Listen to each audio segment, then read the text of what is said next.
stay there. We are joined now by an outspoken critic of the Federal Reserve who has been calling for its audit. Republican Congressman Ron Paul of Texas with us for his take on all of this. I have to first ask you about this Person of the Year choice. You know, here's what Time said, Congressman Paul. They said that he basically didn't just learn from history, he wrote it himself. Do you think that he deserved this honor today? Oh, yes, he deserves the honor, but for a completely different reason. I find that Bernanke is the greatest counterfeiter in the history of the world. He has created new dollars out of thin air more than anybody else, and we happen to have the reserve currency of the world. So he was a participant in the grand bubble. He's responsible for the crash. He didn't save us. This thing isn't even over yet. So I don't see him as being a savior. He's the participant, and he is a counterfeiter. And for this reason, he is the most powerful man in the world. He's more powerful than the president. Congressman, one of the things that Time did point out is that he did make sure that the system had lots of excess liquidity. Yes, the dollar's under pressure. I know that bothers you, but at the same time, we did not go into another Great Depression, and we are technically out of a recession now in this country. You don't want to give him any credit for any of that, sir.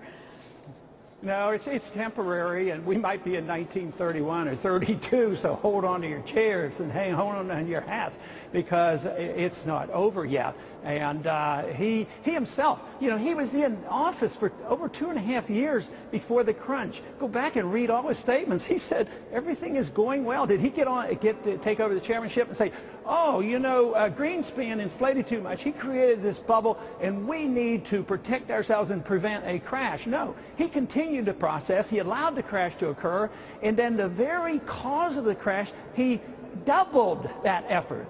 Too much inflating of the money supply was the cause. So what did he do? He inflated even more and more. He should be called, there should be a picture on Time magazine with him flying a helicopter pushing out money. Congressman, because he's known for saying that he's Helicopter Ben. I mean, that would have been a great picture, and I would have said, yes, he deserves every bit of it. My colleagues here have a couple of questions for you. Gentlemen, go ahead. Congressman, this is Michael Rourke. You know, what Ben Bernanke did is traditional central bank practices. You know, Alexander Hamilton, as the first Secretary of the Treasury, did many of the same things that Ben Bernanke has done. So, I mean, I'm taking you have a problem with Hamilton as well, then? Oh, certainly, because I'd have been with Jefferson. I'd been arguing with Jefferson that ended the first central bank, ended the first national bank, which was Hamilton. So, yes, it started all with Hamilton, but the Constitution was still on the side of Jefferson, that we weren't to have a central bank. There is no authority for a central bank. Only gold and silver can be legal tender. We shouldn't be running up these deficits and running up this borrowing. We can't even borrow the money, so we print the money. It's insane. Congressman, you also make a pretty startling claim in your weekly column. I'm reading it right here. The Fed used its immense power to help elite friends. Who? He sure didn't help the homeowners. He sure didn't help the people who lost their jobs, but he sure helped Goldman Sachs and other companies that got bailed out, and the big banks. If those companies and banks hadn't been bailed out, weren't we looking at something that would have badly injured the world economy and caused perhaps a Great Depression instead of a recession? Well, you're postulating. I think that we're doing aren't what we did in the 30s. We prolong the agony. Well, it all depends on what economic policies you understand. But no, we're prolonging the agony. We're doing exactly the wrong things. We did this in the Depression, and it doesn't solve our problem. So I would say that there has been no success. It's like you say that a patient comes to me and they're a drug addict and they're having withdrawal symptoms. I say, oh, no sweat, I can take care of it. Here, I'll give you an injection. The patient walks out feeling pretty good. I'll tell you what, Congress. The problem is still there. The problem is still there, and that's what we're in denial of. Well, I want to move away from, just real quick, I want to bring in our correspondent, Peter Barnes, who's also in Washington, Congressman, where you are. And Peter, you know, Congressman Paul has been very vocal. He wants more auditing of the Fed, but Mr. Bernanke, even I believe yesterday, was still giving statements to the Capitol Hill saying that he believes that the Fed does need more power. He wants to protect the power of the Fed. Isn't that correct? Yeah, and I'd like to ask Congressman Paul while we've got him here, because let's talk about practical politics here. Now, the nomination is going to be voted out of committee tomorrow by the Senate Banking Committee, and then we'll go to the full Senate for a vote probably in January. and there are several co-sponsors in the Senate for Congressman Paul's legislation to require more audits of the Fed, including audits of monetary policy. It would pass in the House tomorrow. Congressman Paul has 350-some co-sponsors. In the Senate, it hasn't been given much of a chance until now because we have several senators who are threatening to filibuster Chairman Bernanke's nomination vote on in the full Senate.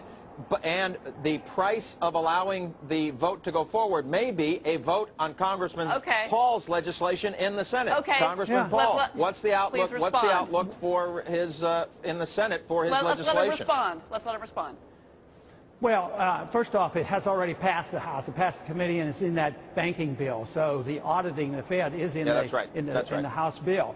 So in the Senate, no, it's a lot more different. The senators aren't as responsive to the grassroots. This is a grassroots movement, and this is the way it's been in the past. The grassroots usually rebel against fiat money and inflationism because the people want value in their money and they don't want to lose their jobs. So they're the ones who have rebelled, and the senators aren't that responsive.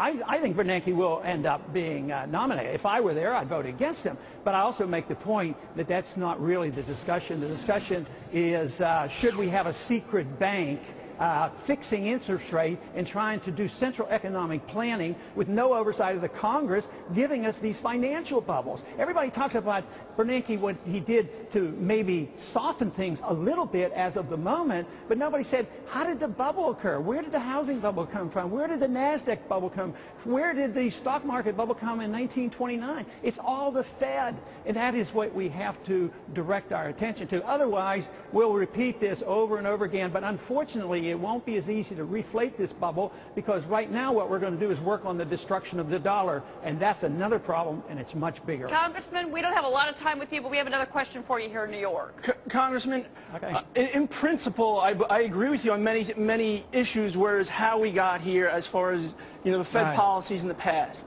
But going forward, is this the correct way? Because I think you're risking, as someone who you think any Fed chairman is a bad Fed chairman, I would say, based on the way you talk, and that you don't want the Fed to be there. So are we risking, taking the independence of the Fed and putting it in the hands of Congress? Whereas you have legislators driving financial policy, fiscal policy, monetary policy in this country, and I guess my point is, in practice, are you, taking your own beliefs and making the situation worse? Well, that's a total misinterpretation of what the bill does, and of course that's what Bernanke says it does, but it doesn't. It excludes any control of the Congress over monetary policy. Otherwise, I couldn't have been able to get 317 co-sponsors because I don't want to run monetary policy here, and we wouldn't agree on it anyway. So, so that is not the issue. The issue really is how much responsibility does the Congress have to have it over the Federal Reserve that can create money, make loans, make deals, have agreements with central banks, have agreements with other governments. That is the whole issue. All right, Congressman, real quick before I let you go, a very busy day in the House today. You've got a lot of votes that are happening right now in particular. Where are you guys and gals?